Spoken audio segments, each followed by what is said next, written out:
रामनवमी निमित्त अहिल्यानगर शहरातून काढण्यात आलेली मिरवणूक किरकोळ वादावादी वगळता शांततेत पार पडली आहे।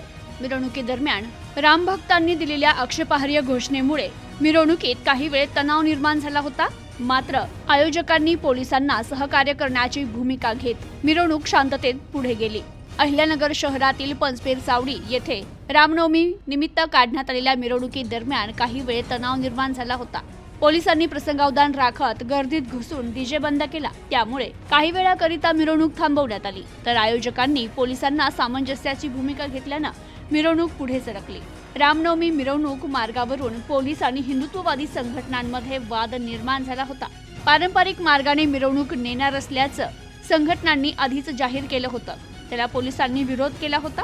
यामुळे मिरवणूक मार्गाबाबत सर्वांनाच उत्सुकता होती। याच पार्श्वभूमीवर मिरवणूक मार्गावर मोठा बंदोबस्तही तैनात करण्यात आला होता। अहिल्यानगर शहरातील छत्रपती शिवाजी महाराज यांच्या पुतळ्यापासून निघालेली ही मिरवणूक सायंकाळी 6च्या दरम्यान पंचपेर चावडी येथे दाखल झाली। येथे रामभक्तांनी मिरवणुकीत आक्षेपार्ह घोषणा दिल्याने पोलिसांनी तात्काळ गर्दीत घुसून डीजे बंद केला। यामुळे काही वेळ गोंधळ निर्माण झाला होता। तर आयोजकांनी रामभक्तांना शांततेचे आवाहन करत मिरवणूक पुढे नेली आहे। तर पोलिसांनी सुचवलेल्या बॉम्बे बेकरी, चांद सुलतान हायस्कूल मार्गे माणिक चौकात मिरवणूक दाखल झाली। मिरवणुकीत सर्वात पुढे महाकाल नृत्य सादर करण्यात आलं, ते पाहण्यासाठी नागरिकांनी मोठी गर्दी केली होती।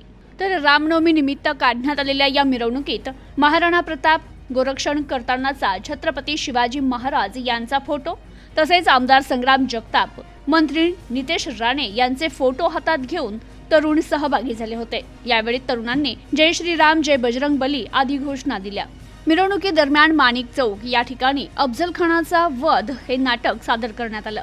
या मिरवणुकीत 4 मंडळांनी सहभाग घेतला होता। यंदाच्या मिरवणुकीत मोठ्या संख्येनं नागरिक सहभागी झाले होते। तर मिरवणूक मार्गावर पोलीस प्रशासनानं कडेकोट बंदोबस्त केला होता। तर शहरातील चितळे रोडवर रात्री 10 वाजता मिरवणुकीची सांगता झाली।